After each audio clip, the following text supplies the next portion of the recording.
Em um grande jogo de futebol, o Flamengo é derrotado fora de casa por um bom time do Cruzeiro, bem treinado pelo Leonardo Jardim, em uma partida entre dois técnicos que pensam um jogo de uma forma muito agressiva na marcação e fazem disso talvez a sua grande estratégia para tentar marcar gols. Um jogo muito legal marcou a primeira derrota do Flamengo, mas a gente tem que tentar aqui tirar lições, né? Afinal de contas, depois dos erros, a gente precisa entender as lições aprendidas e elas precisam ser trabalhadas para que eles não sejam repetidos. E eu achei que talvez o Felipe tenha repetido erros nessa partida. Eu vou tentar te explicar cada um deles nesse vídeo que vai falar sobre tática sem tatiquês.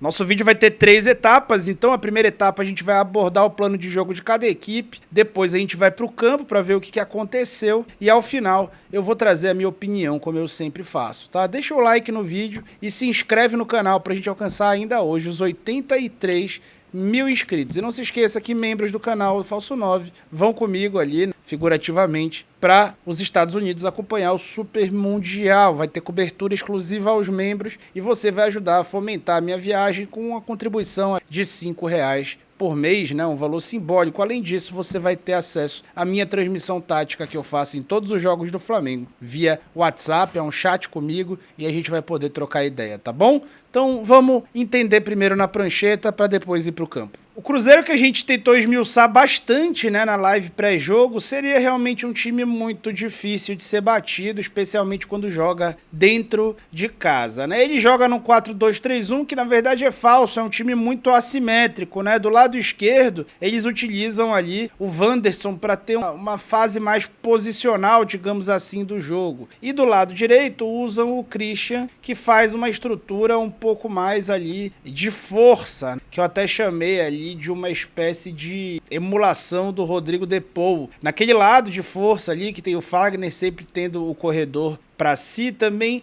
tem um lado de aproximação, então o Matheus Pereira, o Caio Jorge, que é um jogador que ataca muito mais pelo lado direito, passam por ali o tempo inteiro para tentar contribuir na estrutura ali de ataque, né? Eu falei também sobre a baixa estatura da linha defensiva do Cruzeiro, especialmente o lado esquerdo dessa linha defensiva tem no Villalba e no Kaique, dois jogadores que não chegam a 1,80 m. Além disso, tem o Fagner com 1,68 m. O único jogador da linha defensiva fora o goleiro que tem mais de 1,80 m é o Fabrício Bruno, que aí sim é bem alto, mas não tão bom nos duelos aéreos, né? O Flamengo foi a campo com esse time aí, que é o time que o Felipe entende como titular. Eu teria ido diferente, falei sobre isso na live, mas isso não vem ao caso aqui, tá? O que normalmente acontece, né, quando o Flamengo vai sair jogando, os times que tentam ser agressivos e marcar alto, geralmente sobem 2 jogadores mais avançados ali nos seus zagueiros e colocam um volante para segurar os 2 do Flamengo. O Cruzeiro é um time que não marca assim, né? Ele marca mais individual alto, mas os times que normalmente marcam individual alto até não deixam essa sobra ali na última linha, né? Eles acabam não fazendo eventualmente encaixe só por setor, deixando essa folga também nos volantes. Os times que marcam individual alto mantêm ali uma estrutura de pressão, né? Cada um pegando o seu. E o goleiro fica livre, né? O goleiro fica livre sempre. Só que o Cruzeiro é mais agressivo que isso e os caras vão no goleiro, né? A gente falou sobre isso bastante e isso participou muito do plano de jogo do Felipe, tá? Então o Matheus Pereira geralmente é um cara que coordena essa pressão alta, ele vai no goleiro e existe ali esse espaço entre os volantes que poderia aparecer, mas ele compensou esse espaço utilizando o Christian para marcar por dentro. E o Felipe Luiz tentou uma outra estratégia, né? O que eu teria pensado? Pô, então o espaço vai ficar longe da bola, o espaço vai ficar ali do outro lado. Então, como o Fagner é baixinho, coloca o Bruno Henrique para começar o jogo ao invés de Cebolinha aberto por ali. Não foi isso que o Felipe fez, ele até pensou em fazer isso, a gente vai tentar mostrar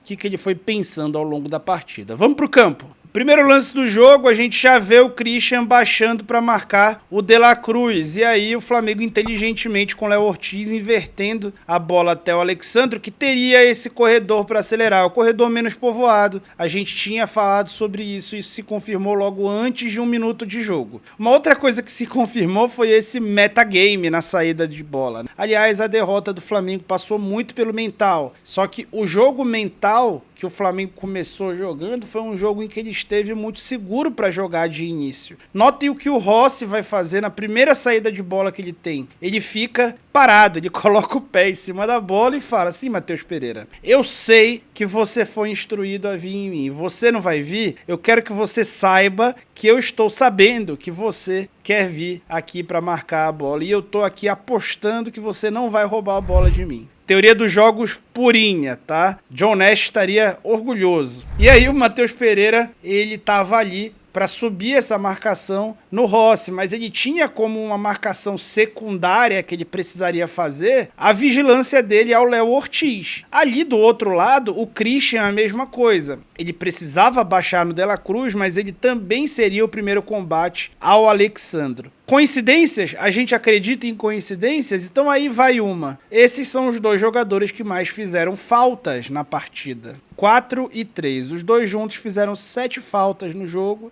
quase metade do número de faltas do Cruzeiro. Isso tem alguma explicação? É óbvio que tem. Você tem mais obrigação defensiva do que os outros. Você eventualmente vai ver alguém escapar e vai ter que encerrar a jogada numa falta tática. O Wilton, que fez uma boa arbitragem, na minha opinião, foi bastante condescendente com o senhor Christian, tá? Que poderia ter sido expulso quando pisou no pé depois de ter cartão amarelo e acabou não sendo expulso. Eu também compreendo, acho que o jogo foi jogado e o Wilton fez uma boa arbitragem. E aí, o Flamengo geriu muito bem no primeiro tempo essa ideia do Cruzeiro de subir pressão. O Cruzeiro acabou não conseguindo dobrar a aposta, mas muito dessa ideia do Felipe conseguiu dar certo por conta desse cara aí. Ele utilizou o Gerson como um homem livre, né, literalmente, e trouxe o Gerson bastante pro meio do campo, às vezes até pro lado esquerdo do campo, e a partir dali abriu muito espaço, bagunçou bastante os encaixes do Cruzeiro e gerou ali uma superioridade. De novo, a ideia ela é muito básica, né, se você vai no goleiro, se você se preocupa com o goleiro, o jogo é 11 contra 11, se tem 11 de linha em um time e o outro time só tem 10 de linha, existe um homem livre em algum lugar. E o Gerson se apresentava como esse homem livre, né? E era sempre sedutora também a ideia de ter bolas longas. O Flamengo usou até pouco, porque não precisou, conseguiu sair muito bem por baixo. Mas na primeira que o Rossi tentou, o Pedro ganhou a jogada e notem como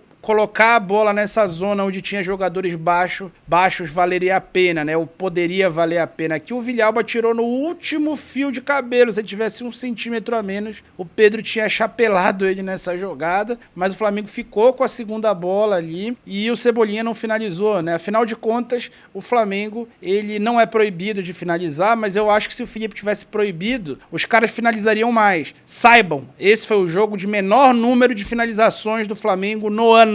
No ano. O Flamengo deu 5 finalizações. E detalhe, todas elas quase foram perigosas. Todas. Nessas 5 finalizações teve 2 milagres do Cássio e 1 gol. Ou seja, são só outras 2 que a gente vai procurar aí e entender por onde que elas andam perdidas, tá? Uma outra foi o chute do Pedro de esquerda, também com bastante perigo. Então, assim, você quando finalizou até fez bastante perigo, mas tu não chuta, parceiro. E acontece isso aí, né? O passe nas costas e a bola não entrou. Mas o Flamengo estava muito seguro da sua saída de bola e dobrando a aposta. Aqui, ó, notem como o Cruzeiro estava muito incomodado com isso e notando os desencaixes. Ó, o Matheus Pereira abrindo os braços e falando, pessoal, vamos ficar. E o Lucas Silva enxergando o Gerson atrás da linha de volantes do Cruzeiro e tentando avisar ali a turma, né? Tem um homem livre atrás da gente, né? Mas não tinha muito o que fazer. Ou você não vai no goleiro, ou você marca o homem livre, né? E aqui aparecia o Gerson. Notem onde o Gerson à esquerda, porque ele quer aproveitar as costas do Christian. O Christian tem 2 a 3 necessidades a partir do momento que o Gerson vai ali. Então ele tanto não pode ir no Pulgar, que tá na posição que inicialmente estava o De La Cruz, então acaba libertando o De La Cruz e o Gerson. Acaba liberando os 2 volantes. E foi essa a ideia do Felipe, muito inteligente, tá? Muito inteligente a ideia. E o Flamengo conseguia sair. Aqui o De La Cruz com liberdade conseguiu achar um ótimo passe aqui. Infelizmente foi exceção no jogo dele. E o Flamengo conseguiu uma fluidez até o Cebolinha demorar muito para definir um lance e definir o lance errado e o Flamengo não finalizar a jogada que ele saía desde o seu goleiro para construir. Então a saída de bola funcionou muito bem, enquanto a mentalidade estava positiva, enquanto o time estava ali confiante, a coisa estava funcionando bastante bem. Pois bem, quando o time estava muito superior no jogo e o Flamengo parecia ter, em uma questão de tempo ali, uma oportunidade de fazer gol, o Cruzeiro praticamente não via a cor da bola, eram quase 70% de posse de bola nesse momento. Logo nesse momento, o senhor De La Cruz decidiu cometer o primeiro dos seus erros no jogo. Bastante livre, né, depois de uma falta de ataque cobrada ali, ele foi bloqueado e após esse bloqueio, o Cruzeiro colocou a bola no Caio Jorge, um lance que estava controlado, né? 4-1 ali nessa recomposição e os 2 Léos fazendo uma coisa que eles fazem muito bem, que é a gestão de desvantagem, né? Então o Léo Ortiz se aproximando do Léo Pereira para fechar a finalização com a canhota e o Léo Pereira se preocupou demais com o jogador que tava puxando pro pé ruim dele. Pô, Léo Pereira, tu é tão bom nisso, cara. Tu é tão bom nisso. E aí, o Caio Jorge tem muito mérito, né? Virou pro lado direito e acertou um petardo. Mas notem no replay aí do lance, como foi decisivo, além do erro de passe, como foi decisivo o Léo Pereira se preocupar demais com o chute por dentro, que já estava bloqueado pelo Léo Ortiz, né? O Léo Ortiz já estava orientado para bloquear, e aí o que acontece? Isso condiciona ele a, na hora que o Caio Jorge passa a bola para o pé direito, isso condiciona a orientação corporal do Léo Pereira, que agora está de costas para o lance, ele vai ter que girar no próprio eixo, e na hora que gira nesse próprio eixo, a bola já está no pé direito do Caio Jorge, né? E aí o Caio Jorge vai fuzilar, vai ter tempo e espaço necessário, e aí é 1 segundo, são décimos de segundo, e o Léo Pereira bloqueou muito melhor o chute de canhota, que era a perna ruim do cara, e que tinha cobertura, do que o chute com a perna boa e sem cobertura do cara, e aí foi gol, né? Então, até, pra vocês terem uma ideia, a abordagem defensiva do Léo Pereira foi tão ruim, e claro, engenheiro de obra pronta é fácil eu falar que foi ruim, né? Se ele bloqueia o chute de esquerda, eu não tava aqui falando nada. Mas a abordagem foi tão ruim que ela condiciona até o posicionamento do Rossi. Porque se ele tá ali escolhendo pelo adversário, o Rossi tá bem posicionado. Se ele não escolhe pelo adversário, o adversário faz com ele o que ele quer, ele pega até o Rossi mal posicionado e o chute consegue sair em linha reta. O pior cenário para um goleiro é que um chute em linha reta vá longe do seu alcance. Por quê? Porque o menor caminho entre 2 pontos é uma reta. Então é a forma como a bola vai mais rapidamente ao gol. E é por isso que essa bola nem precisou ser tão no canto assim para ser gol. Entenderam? Então, às vezes, pequenas decisões tomadas em décimos de segundo acabam impactando aqui em alguma coisa, tá? Agora tem uma coisa importante pra falar pra vocês. E não é publi, tá? Relaxa aí. Depois do 4-0 contra o Corinthians na semana passada, eu fiz um vídeo falando do grande dilema que o Felipe Luiz teria. E esse dilema a gente abordou aqui no Área Técnica com Kleber Xavier, que foi auxiliar técnico do Tite por muitos anos e hoje é técnico do Santos. Veio aqui conversar comigo sobre tática e eu perguntei pra ele sobre essa dificuldade que viria. Estava muito claro que o Flamengo teria dificuldade de jogar com Pedro e Arrascaeta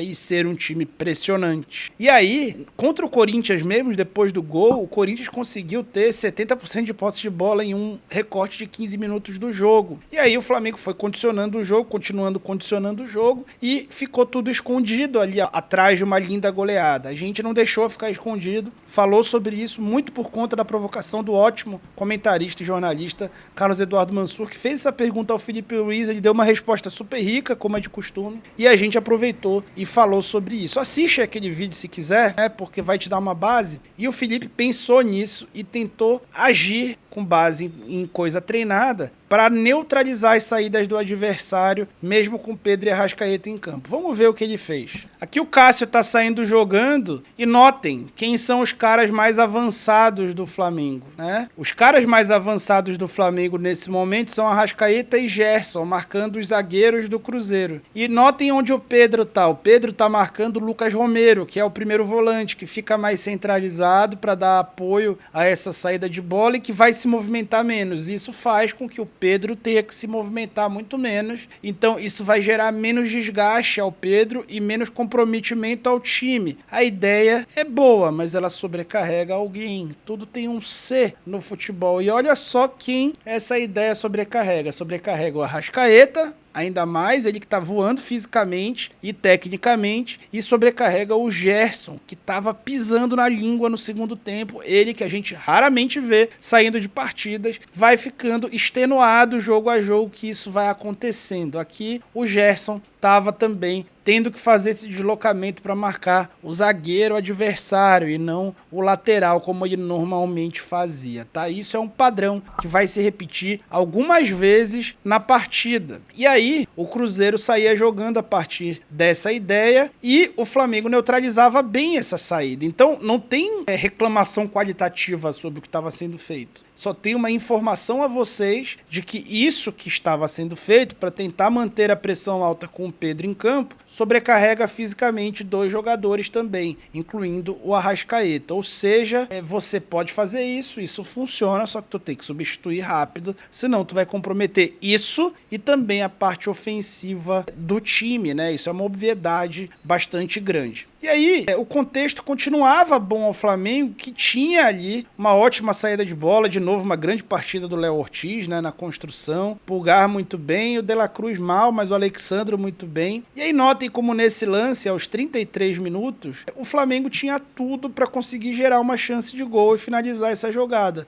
E ele não finalizou por conta de uma deficiência que o Gerson não pode mais ter, gente. Gente, eu adoro o Gerson. Eu não preciso ficar fazendo esse preâmbulo todas as vezes que eu preciso criticar o Gerson, tá? Mas quem me acompanha há muito tempo sabe que, assim, eu fui o maior defensor do Gerson durante um período que ninguém enxergava o valor dele no ano passado. E vou continuar defendendo enquanto eu achar que eu devo, até porque ele é um grande jogador e muito identificado com o clube, um ídolo do clube, capitão da equipe. Mas, gente, o Gerson é jogador titular da seleção brasileira. Ele não pode dominar todas as bolas com o pé esquerdo, cara. Ele não pode precisar ficar todo torto para dominar uma bola com o pé esquerdo. Aqui, ele já estava fisicamente à frente da marcação do Kaique. Ele é mais experiente que o Kaique. Ele é muito mais forte que o Kaique. Sem falar na estética, né? Ele é mais bonito também que o Kaique. Mas bora lá. Ele, cara, tava com o corpo inteiro na frente e era só ele conduzir essa bola com o pé direito. Ele conduz essa bola com o pé direito porque uma obviedade também é que quando você conduz essa bola o mais distante possível do adversário e você tá com o seu corpo protegendo o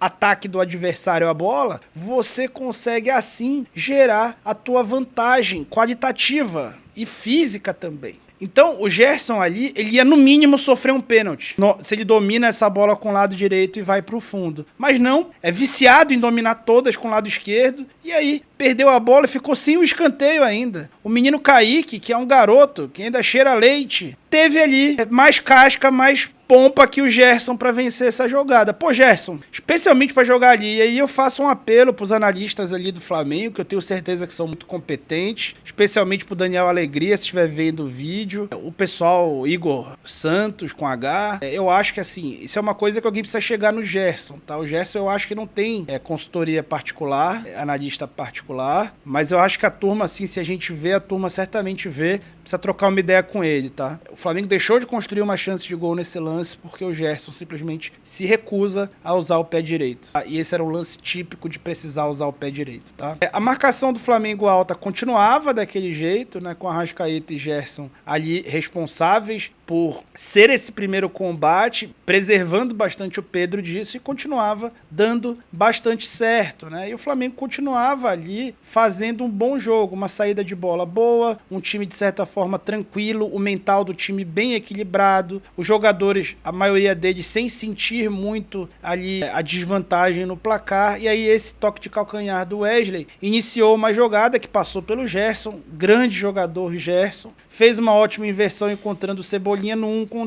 contra o Fagner. Ele até tentou atrapalhar esse lance aí, mas ele fez a coisa certa, né? Levou a bola e fez finalmente alguém fez um cruzamento nesse embate Pedro Villalba. Esse embate contra eu botei 1,73, é 1,77. Esse embate de mais de 10 centímetros de diferença de altura entre um zagueiro baixo, que tem uma cobertura de um lateral baixo, que nem na jogada tava. Finalmente alguém botou essa bola por cima nessa zona, e essa bola por cima teve a casquinha do Pedro, sobrou pro Gerson. O Gerson dominou para fora e não para dentro, mas o Arrascaeta, que é gênio, apontou onde queria a bola, o Gerson deu e ele colocou no Ângelo. Como é gênio esse uruguaio, né? Maravilhoso. E o Flamengo empatava o jogo e dava a impressão de que ia trazer para si um ótimo contexto da partida. Só que esse time, desde o primeiro tempo, vinha cometendo alguns erros assim que irritavam bastante, tá? Eu curiei várias vezes durante o jogo, especialmente com esse tipo de erro de o quê? Acelerar demais a jogada. Pô, tu tá jogando contra um dos times de maior orçamento do país. Como eles gastam esse dinheiro é problema deles. Tu tá jogando contra um dos times de melhor orçamento do país. Os caras são bem treinados. O técnico venceu a queda de braço contra as duas autarquias que chegaram, né? Mandou até um embora do clube. Os caras estão ali bem organizados em campo, dificultando a tua construção. Na hora que tu quebra, tu vence essa construção, tu vai acelerar todas, cara. Colocar todas na profundidade. Porra, isso porque... E ele ainda nem escolheu o Bruno Henrique para começar, que é um jogador de profundidade. Então o Flamengo acelerando todas, né? Especialmente com o De La Cruz, que parecia domesticado, mas não anda domesticado, né? A bola longa, assim como no primeiro tempo, continuava sendo uma boa opção. E aqui o Gerson, por cima, fez uma matada de gênio, né? Uma matada de quem joga muito altinha na praia com Wesley. E essa matada ali de cabeça colocou ele numa briga com dois zagueiros e colocou a bola pro Pedro finalizar quase na marca do pênalti. De esquerda, eu não tenho o que reclamar disso, gente. O atacante que chuta de primeira tem chance de fazer gol até com chute no meio. Ele pegou mal na bola, mas se eu peço chute de primeira sempre, quando ele pega mal, eu tenho que elogiar a iniciativa, pelo menos, tá? Com o ritmo de jogo, ele vai botar no ângulo essa bola e tá tudo bem. Foi uma chance de gol clara que o Flamengo perdeu, mas fez a coisa certa. Perder fazendo a coisa certa dói muito menos, dói bastante menos. O Flamengo continuava tentando sair jogando e o problema não era mais a primeira pressão, né? O metagame que o Flamengo tinha imposto ao Cruzeiro, né? A partir de usar o Rossi, dobrar a aposta, vinha funcionando bem. E o Bruno Henrique, que tinha entrado, acabado de entrar, tinha sido uma boa ideia do Felipe, porque colocou o Bruno Henrique aberto pelo lado para fazer esse embate com o Fagner, embate onde tinha mais de 20 centímetros de diferença de altura e também essa diferença de velocidade de um cara muito veloz e de muito poder de decisão jogando pelo lado. Seria mais uma opção de bola longa, vocês viram no lance passado como uma bola longa pode recompensar, com 20 centímetros de diferença de altura e um cara descansado de alto poder de decisão jogando pelo lado, numa posição em que ele é mais confortável. Ótima decisão de colocar o Bruno, e o Bruno na primeira jogada já conseguiu o domínio territorial para o Flamengo e um lateral lá próximo do escanteio, ou seja, você levou o Flamengo para frente com um jogador de força, e era um jogo de força, era um jogo de muita força, então ele acertava naquela decisão de colocar o Bruno. Quando o Cruzeiro tinha a bola, o Flamengo começava a enfrentar o problema, especialmente quando o Cruzeiro atacava o Flamengo já num bloco mais baixo. Por quê? Porque quem tinha que marcar quando o adversário já estava no próprio campo, quem tinha que marcar esse início da jogada, essa base da jogada, eram Pedro e Arrascaeta, né? E aí eles não têm essa mobilidade, a gente volta para aquilo que a gente falou há pouco, né? Então, Felipe até fez um Frankenstein ali, até bem feito, para eliminar esse problema. Você não elimina esse problema nunca, é contexto, é créditos e débitos. Você tinha feito um gol com o Arrascaeta, estava se pagando também, ter esse problema e vai se pagar na maioria das vezes. Só que ao longo do tempo, você não vai trocando, aí já são quase 20 minutos do segundo tempo, isso vai se tornando cada vez mais prejudicial. E aí, depois desse lance, corretamente, tá? Corretamente, o Felipe Luiz tira o Pedro, né? Até porque o Flamengo estava dentro da área e aí estava ficando praticamente ali sparring do Cruzeiro. Começou uma pressão incessante do Cruzeiro, uma pressão incrível do Cruzeiro. O Flamengo começou a ter, de fato, dificuldade de sair, como o Pedro tenta subir a marcação. E na condução mesmo, né, o Lucas Romero tira dele, o Gerson acaba ficando batido, porque fica vendido no lance, tendo que cobrir o cara que acabou de driblar o Pedro. E aí no mesmo lance, 2 vezes o Cruzeiro vai gravitar ali ao redor da área do Flamengo e quase finalizar por conta dessa decisão, dessa opção. E aí o Felipe, ele vai tomar uma decisão, digamos assim, na minha opinião, uma decisão que não fez tanto sentido, tá? Mas falando em tomar decisão errada, é muito prazer. Nico de la Cruz, aquele cara que sempre ignora jogadores livres que estão abertos, né? Que estão atacando espaço livre, que estão abertos. Ele sempre tenta forçar o jogo por dentro. E é um cara que é volante do time, que expõe o time a contra-ataques, né? Mas vamos voltar para a decisão errada do Felipe Luiz. Eu vou até abrir aqui e ficar inteiro na tela. Pessoal, a gente já tinha falado tudo na live pré-jogo e eu fiz um preâmbulo aqui do vídeo tentando mostrar o porquê o Bruno Henrique poderia ser importante pelo lado. Mas note o contexto desse jogo. Já eram 20 minutos do segundo tempo, você já tinha feito a primeira troca por lesão, ou seja, você tem 3 intervalos de troca e o jogo era o jogo, sem dúvida, mais intenso da temporada no aspecto físico. Qualquer close que dava em jogador mostrava o cara pisando na língua e para completar, você tinha exposto demais Arrascaeta e Gerson a ter que marcar alto, a ter que marcar pelo Pedro, correr pelo Pedro, ou seja, os teus 2 criadores estavam ainda mais cansados do que o resto do time. E tu ainda estavas com o Pedro em campo. Aí, tu já tinhas feito a primeira troca, tirando o Cebolinha e colocando o Bruno, o time tinha melhorado. Beleza, ótimo. O que ele faz 12 minutos depois? Ele tira o Pedro, que precisava sair, mostrei pra vocês por quê, e ao invés de colocar o Juninho, que é ótimo na pressão alta e que é um cara de referência, 9, é um cara de referência, que sabe jogar de costa, que poderia fazer ali quase tudo certo até e não fazer o gol, que tem sido o problema dele, mas é um cara que, vamos combinar, que a fase dele, a gente não pode falar que tá pior do que a fase do Bruno Henrique, ou do Michael, ou de quem quer que seja. Então ele que tinha feito a decisão certa ao colocar o Bruno Henrique, agora decide simplesmente deslocar o Bruno para jogar de costas, aonde ele não vai tão bem, mesmo tendo o Juninho, e coloca o Michael em campo. O Michael que tem meio metro de altura, num jogo extremamente físico. E aí você, para piorar, matou 2 trocas. 20 minutos do segundo tempo. E você matou 2 trocas para trocar só 2 jogadores. Enquanto o adversário está te impondo uma marcação alta que te obriga a abrir linha de passe quando você está sem a bola. E enquanto também 2 dos teus caras mais importantes estão extenuados já nesse momento, porque estavam o jogo inteiro e muito tempo marcando pelo Pedro. Então você adiar as mudanças, postergar muito a mudança, vai mudando o próprio contexto de quem tá em campo e merece ficar. Então o Arrasca rende menos no fim de jogo porque ele passou mais tempo marcando com o jogador cansado. O Gerson também cai de produção porque ele ficou mais tempo sobrecarregado. A lentidão nas trocas de um jogo extremamente físico, ela é inexplicável. Inexplicável. Inexplicável. Tá? E você colocar o Michael e desfazer o que você tinha acabado de fazer, acertando e melhorando o time, colocando o Bruno Henrique aberto, também é inexplicável. Ah, falso 9 pra mim, o Michael nem joga mais, vende esse bagre. Não, gente, não é por isso. É que não era jogo pra isso. E é impressionante como o Juninho goza de muito menos prestígio do que outros jogadores. Por quê, Felipe? Eu gostaria que isso tivesse sido perguntado na coletiva. A gente pode perguntar, né?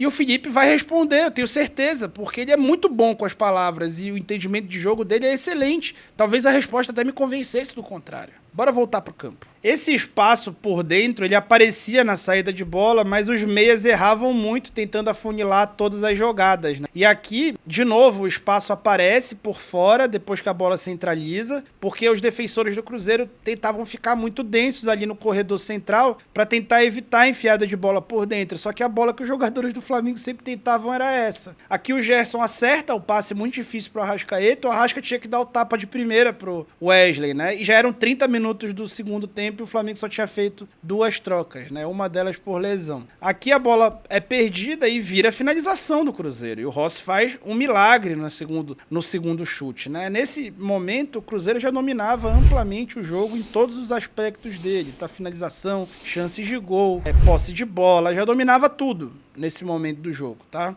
Então, nessas trocas, ele coloca uma marcação um pouco melhor, mas ainda está muito mesclada, porque Arrascaeta e Gerson já estavam destruídos, já extenuados. Então não adiantava muito tu manter desse jeito, porque esses caras já não eram mais os mesmos, né? E aí o lado esquerdo do campo, no ataque do Cruzeiro, ficava menos coberto, muito porque o Gerson também não conseguia mais apoiar tanto o Wesley, que também estava muito desgastado. E aí ele faz essas trocas. Gente, olha que horas era quando ele fez essas trocas. 37 minutos. 37 minutos do segundo tempo, ele vai fazer a maior parte das trocas, né? 60% das trocas. Só aos 37 minutos do segundo tempo. Aí ele tem que tirar juntos Arrascaeta e Gerson. E aí ele já tá com o Bruno Henrique em campo. Ele não vai tirar o cara que ele tinha acabado de colocar. E aí sabe o que acontece? O time fica sem meia. O time fica com o Bruno Henrique tendo que jogar de 10. Qual a chance disso dar certo, gente? Especialmente com o De La Cruz em campo errando os passes por dentro, né? Mesmo tendo opção para jogar por fora. É muito curta, né? E aí o Cruzeiro continuava conseguindo roubar a bola, forçar o erro do Flamengo, que também nem precisava de tanta ajuda para errar, especialmente esse jogador. E aí finalizava de longe, né? O Gabriel já em campo nesse momento, finalizando a bola de longe. E o Cruzeiro continuava tentando forçar esse jogo, conseguindo forçar esse jogo muito na base da imposição física.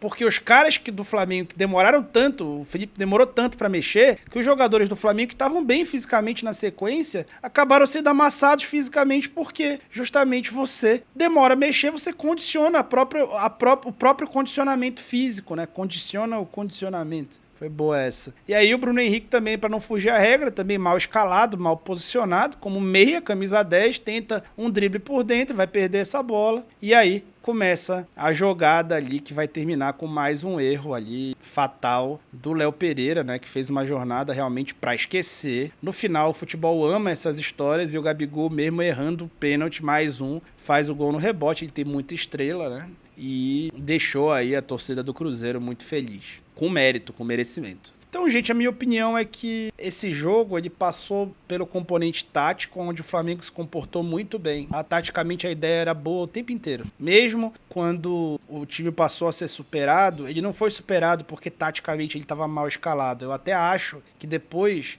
realmente, ele começou a fazer um Frankenstein no time ali, especialmente com bola, o Bruno Henrique de meia, nada a ver, né? Mas isso vai para um outro componente, que é o mental. E o componente mental do técnico, né? E esse fator foi muito parecido com o jogo contra o Córdoba, né? Então o Felipe Luiz, de novo, tomando decisões erradas em jogos que ele se sente desconfortável, especialmente para trocar ali, tendo que fazer 3 trocas ao mesmo tempo, deixando o time perder a batalha física do jogo porque demorou a reagir e fazendo trocas ali que no momento faziam pouco sentido. Somado a isso, má fase de alguns jogadores, mais decisões, mais jornadas ali, e o Cebolinha se lesionando de novo, né? O que acontece com esse jogador? Ele dorme bem? Como é que anda o treino invisível dele? Eu quero saber. Alguém pode perguntar na coletiva o que acontece pro Cebolinha se lesionar a cada 4 jogos? Porque realmente não me parece fazer muito sentido. O time todo tá bem fisicamente. O Cebolinha é o único cara que se lesiona o tempo inteiro. E aí saiu lesionado e ajudou o Felipe a tomar decisões erradas, né? Acaba que você gastar uma substituição com lesão te ajuda a se enrolar um pouco com o número de trocas, né? E o Felipe, na minha opinião, errou bastante.